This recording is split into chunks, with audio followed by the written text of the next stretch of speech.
সবাই কথাগুলো শুনে যাবেন, খুবই গুরুত্বপূর্ণ একটি কথা। আপনার প্রতিবেশী যদি অনেক ক্ষমতাবান হয়, আপনাকে ভয়ভীতি প্রদর্শন করে, আপনাকে গালিগালাজ করে, আপনাকে মেরে ফেলতে চায়, আপনার পরিবারের কাউকে আঘাত করতে চায়, আবার কেউ যদি আপনাকে হুমকি দেয়, আপনার পরিবারকে হুমকির মধ্যে রাখে, তাহলে আপনি আইনি কি কি প্রতিকার পেতে পারেন, এই বিষয়গুলো নিয়ে আলোচনা করব আজকের এই ভিডিওতে। তাই বলছি, ভিডিওটা খুবই গুরুত্বপূর্ণ। যদি সময় না থাকে তাহলে শেয়ার করে টাইমলাইনে রেখে দিন, পরবর্তীতে যখনই প্রয়োজন হবে তখনই দেখে নিতে পারবেন। যদি আপনার প্রতিবেশী আপনাকে বলে তোকে দেখে নেব, তোকে খুন করে ফেলবো, তোকে এটা করব সেটা করব, তাহলে এটা একটা ক্রিমিনাল ইন্টেনশন, ভয়ভীতি প্রদর্শন হিসেবে গণ্য হবে। বাংলাদেশের পেনাল কোডের ধারা 43 অনুযায়ী এ ধরনের হুমকি দেওয়া অপরাধ, এবং ধারা 506 অনুযায়ী এর শাস্তি সর্বোচ্চ 2 বছর পর্যন্ত কারাদণ্ড অথবা জরিমানা অথবা উভয় দণ্ডই হতে পারে। যদি হুমকি প্রাণনাশের হয়, যেমন তোকে মেরে ফেলবো, তোর পরিবারকে হত্যা করব বা তোকে গুম করে ফেলবো, তাহলে এটি গুরুতর অপরাধ হিসেবে বিবেচিত হবে।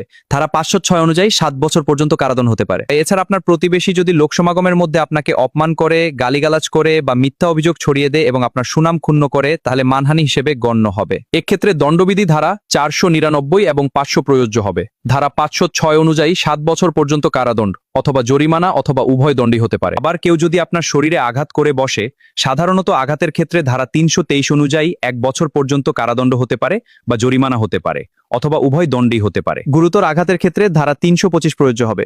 7 বছর পর্যন্ত কারাদণ্ড ও জরিমানা হতে পারে। এই ধরনের ঘটনায় নিকটস্থ থানায় সাধারণ ডায়েরি অথবা মামলা দায়ের করা যেতে পারে, এবং আপনি 999-এ কল করেও কিছুটা প্রতিকার পেতে পারেন। ভিডিওটি কোথাও না বুঝে থাকলে কমেন্ট বক্সে কমেন্ট করতে পারেন।